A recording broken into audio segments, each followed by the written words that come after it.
మా సాఫిట్రాక ఇంటికాడ ఏం కూర వండుతున్నారో అరుచుకుందాం ఫండ్రి.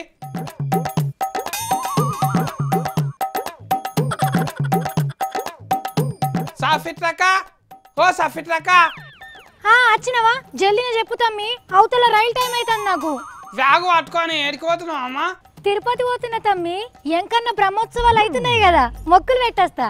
ఎందుకక్క ఇంట్లో పెట్టరారా మొక్కులు? హే గట్లుంటదా తమ్మి, బావా సర్కార్ కొలువు రావాలని 4 ఏళ్ల సంది ఇరామ్ లేకుండా ప్రిపేర్ అవుతున్నాడు కదా. ఓ మస్తు ఫిర్ అవుతుండక్క, ఫనాంతా ఇడిచిపెట్టి గోయిల మీదనే పడ్డాడు కదా తమ్మి, నీ కూడా ఎరికే కదా. ఈసారి ఎట్లయినా సర్కార్ కొలువు రావాలని ఆ దేవునికి మొక్కు పెట్టేస్తా. ఇక్కడ ఉన్న ఎంకన్నా గుళ్ళకు పోయి మొక్కితే దేవుడు నీ మాట వినన్నాడా? నీ మొక్కు చేయలేరా? హే నువ్వు బాండ్ పేపర్ మీద దరఖాస్తు పెట్టినట్టు అనుకుంటున్నావా? తిరుపతి పోతేనే మోక్షం వస్తుంది తమ్మి. మోసకం కరాటికే గాని ఇప్పుడు అక్కడ ఆవాలు వస్తే కిందికి చారని మందున్నారా అంట. ఇరుకులాటలో నువ్వు పోతే ఇక దేవుణ్ణి కళ్ళ నిండా చూసినట్టే పో. లేదు తమ్మి, బ్రహ్మోత్సవాలల్లా దేవుణ్ణి దర్శనం చేసుకుంటే మనం ఏం కోరుకున్నా తీరుతుంది తమ్మి. సత్యం గల దేవుడా ఎంకన్నా. నాకెరికే, నేను కూడా మొక్కుతా. దేవుడు అంతటున్నాడు నువ్వే అన్నావు కదా మొన్న, మళ్ళీ ఇప్పుడేమో మంది ఎక్కున్నప్పుడు ఒకటెందుకు ఫర్షాన్ అవుడు ఎందుకు? అరే తిరుపతిలో జనాలు ఎప్పుడు మస్తు మంది ఉంటారు తమ్మి, పెద్ద పెద్ద లడ్డులు పేలాలు.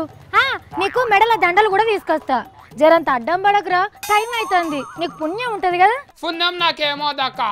అబ్బా సరే మరి నువ్వు కూడా వార్తలు చదివి జల్దిరా, మరి పోదాం ఇద్దరం. 2-3 దినాలు లివ్వు పెడితే ఆతలెవరు చెప్పాలమ్మా? అది ఇంకా తీర్పాటుగా పోరు కానీ అక్క ఇప్పుడు ఓకు చెప్తున్నావు చూడు.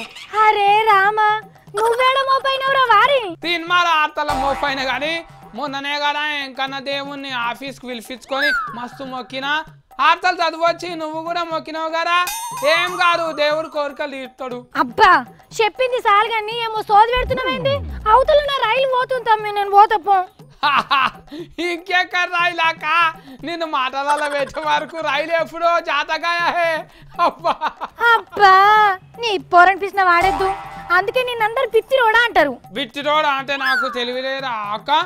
ఎందుకు అట్లా అంటున్నావు? కాదు తమ్మి, నువ్వు మస్తు తెలివైనోడు అంటున్నా. బిత్తిరోళ్ళు అంటే తెలివైనోళ్ళు తమ్మి. నువ్వు ఫోకట నాకు ఇష్టమే గాని మోసమర్రని మందున్నారు ఆడ, దర్శనం కూడా చక్కగా కాదు. ఫో అంట నూకేసరాక మళ్ళా నీకేమన్నా అయితే నాకు బావకు తిఫలుగా రాక.